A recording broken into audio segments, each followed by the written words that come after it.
केंद्र सरकार ने वंदे मातरम को लेकर अपना आदेश जारी किया है। गृह मंत्रालय ने 10 पन्नों का विस्तृत दिशा निर्देश निकाला। केंद्र सरकार ने आधिकारिक आयोजनों में वंदे मातरम के गायन और वादन को लेकर नए दिशा निर्देश जारी कर दिए हैं। आदेश के अनुसार अब सभी सरकारी कार्यक्रमों में वंदे मातरम का 6 अंतरा वाला अधिकृत संस्करण ही प्रस्तुत किया जाएगा, जिसकी कुल अवधि 3 मिनट 10 सेकंड निर्धारित की गई है। तो किन मौकों पर इसे अनिवार्य किया गया है वो भी आपको बताते हैं।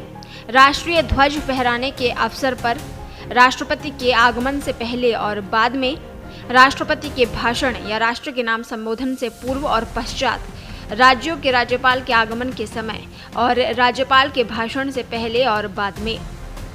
इन सभी मौकों पर निर्धारित समय सीमा और अधिकृत संस्करण का पालन करना आवश्यक होगा।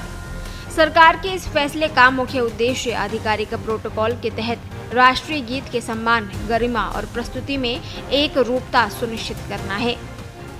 लंबे समय से विभिन्न आयोजनों में अलग अलग अवधि और संस्करण में वंदे मातरम प्रस्तुत किया जाता रहा है।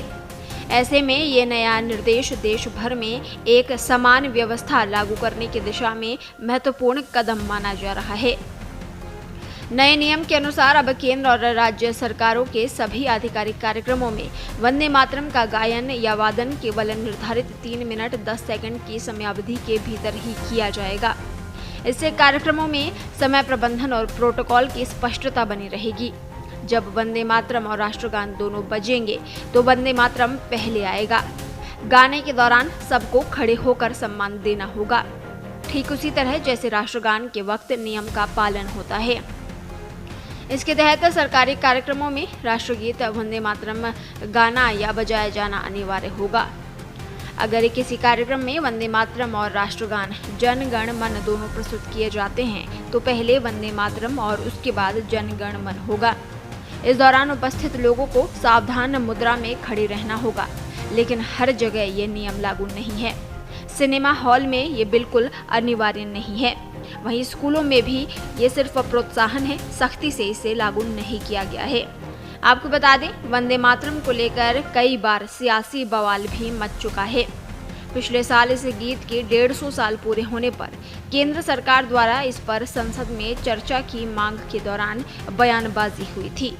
अब सरकार के नए निर्देश के बाद सामान्य तौर पर गाए जाने वाले गीत में इसके 4 और छंदों को शामिल कर दिया जाएगा। इसको लेकर विवाद भी खड़ा हो सकता है। पिछले साल इस मुद्दे पर सत्ताधारी बीजेपी और कांग्रेस के बीच जबरदस्त जुबानी जंग हुई थी। ये तब हुआ था जब प्रधानमंत्री नरेंद्र मोदी ने भारत के पहले प्रधानमंत्री जवाहरलाल नेहरू पर आरोप लगाया कि उन्होंने मोहम्मद अली जिन्ना की तरह इस गीत का विरोध किया था।